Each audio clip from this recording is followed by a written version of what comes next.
Exposition by Charles Haddon Spurgeon. 1 Corinthians 12, 12-31. Verses 12, 13. For as the body is one, and has many members, and all the members of that one body, being many, are one body, so also is Christ. For by one Spirit are we all baptized into one body, whether we are Jews or Gentiles, whether we are bond or free, and have been all made to drink into one Spirit. Oh, what a sacred oneness that is which subsists between all the Lord's people! We are not simply brothers and sisters, but we are one. We are not allied by affinity, but by actual identity. We are parts of the same body. We are brought into spiritual membership with each other as real and as effectual as that membership which subsists between the various parts of the body. Yet we are not all alike, although we are all of one body. Some are Jews, some are Gentiles, some are bond, some are free.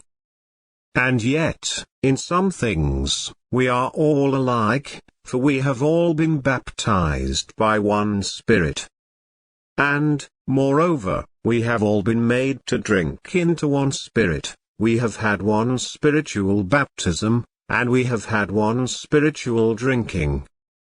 Would to God that we felt more one, that our hearts beat more in tune with each other, that we had a sympathy with each other in woes and sufferings, that we had a fellow feeling with all who love the Lord and could at all times weep with those that weep, as well as rejoice with those that rejoice.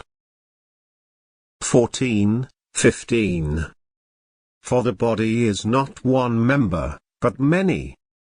If the foot shall say, because I am not the hand, I am not of the body, is it, therefore, not of the body? Do not be comparing yourself with others and saying, if I were such and such a person, I might then think myself to be part of Christ's body. No, you might not, even if you were just like he.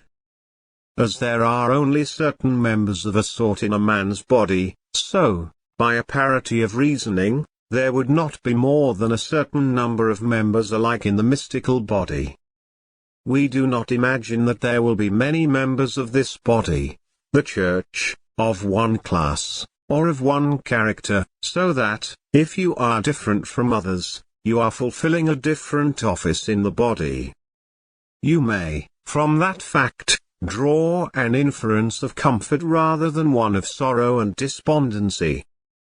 Even should you say, because I am not the eye, I am not of the body, are you therefore not of the body? Oh, no. You are still of the body, even though you do not think that you are. 16, 17. And if the ear shall say, because I am not the eye, I am not of the body, is it therefore not of the body? If the whole body were an eye, where were the hearing? If we were all preachers, if we could all see into God's truth and set it forth in a public manner, where should we get our congregations? 17.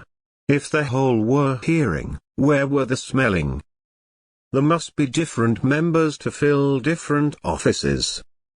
If we were all so one that there was no distinction whatever, if we were all of one rank, all of one age, all of one standing, the body would be incomplete.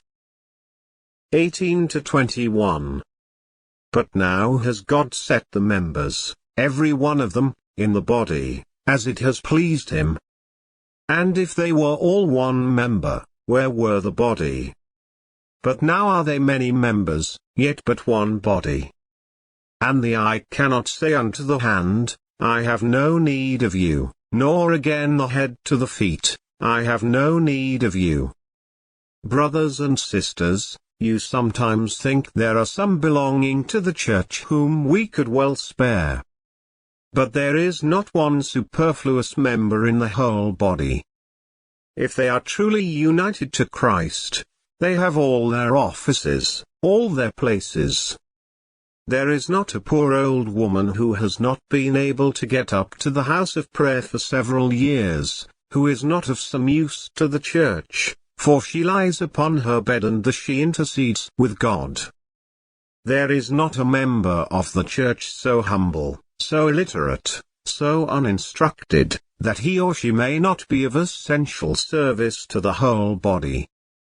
There is some little part, my brother or sister, which you are to take in the great church of Christ. You may not be always able to tell what it may be, but still there is a place for you to fill. There is a linchpin in a chariot, who thinks much about or thanks that pin.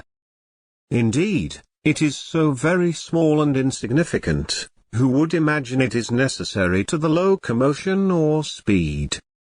The wheels carry it around, but who would suppose that if it were taken away, the wheel would fly off?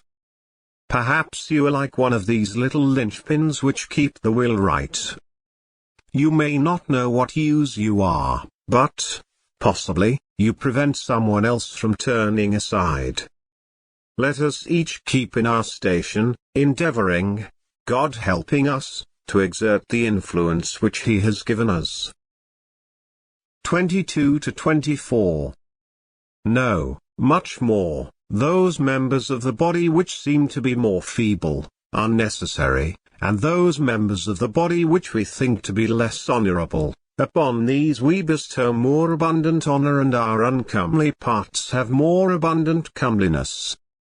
For our comely parts have no need, but God both tempered the body together, having given more abundant honor to that part which lacked. A moment's thought will tell you that those parts of our frame which are most tender are the most necessary parts, and those members of the body which we think to be less honorable, upon these, by clothing them more than other parts, we bestow more abundant honor. And our uncomely parts have more abundant comeliness, for our comely parts have no need of being covered, and, therefore, we leave them exposed. 25. That there should be no schism in the body, but that the members should have the same care, one for another. We have heard this text urged by some who are in the Church of England as a proof that we are wrong in departing from it. They tell us that there should be no schism in the body.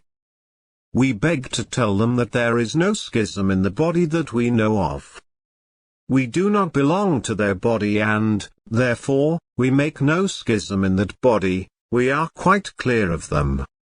We have neither stick, nor stone, nor part, nor lot in their state establishment. Therefore we do not create a schism in the body. When they divide themselves into Puseites and Evangelicals, they make a schism in their own body, but, as long as we are all united, as long as the members of a church walk together in unity, there is no schism in the body. We are different bodies altogether. They say that a schismatic is one who departs from a church, and makes a rent from it. By no means. A schismatic is one who makes a rent in it, not from it. We, I say, are not schismatics. Those who are in the Church of England and yet do not agree with its fundamental principles and its articles of faith, they are schismatics. But we are not. 26. And whether one member suffers, all the members suffer with it. Is that true of our churches? I am afraid not. The members of the one Church of Christ have not been brought to that unity of feeling and sympathy which they ought to have. 26 to 30.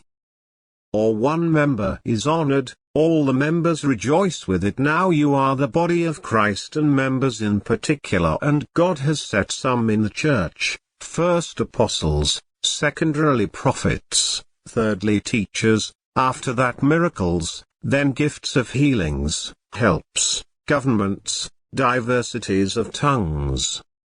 Are all apostles? Are all prophets? Are all teachers? Are all workers of miracles? Have all the gifts of healing? Do all speak with tongues? Do all interpret? God intended that there should be different offices in His church.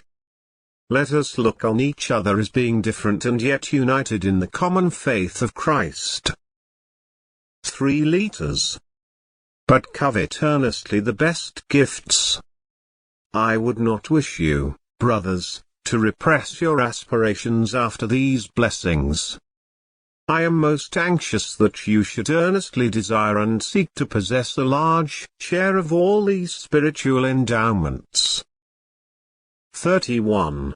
And yet show I unto you a more excellent way, which is, holding the truth of God in love and walking in charity, one toward another.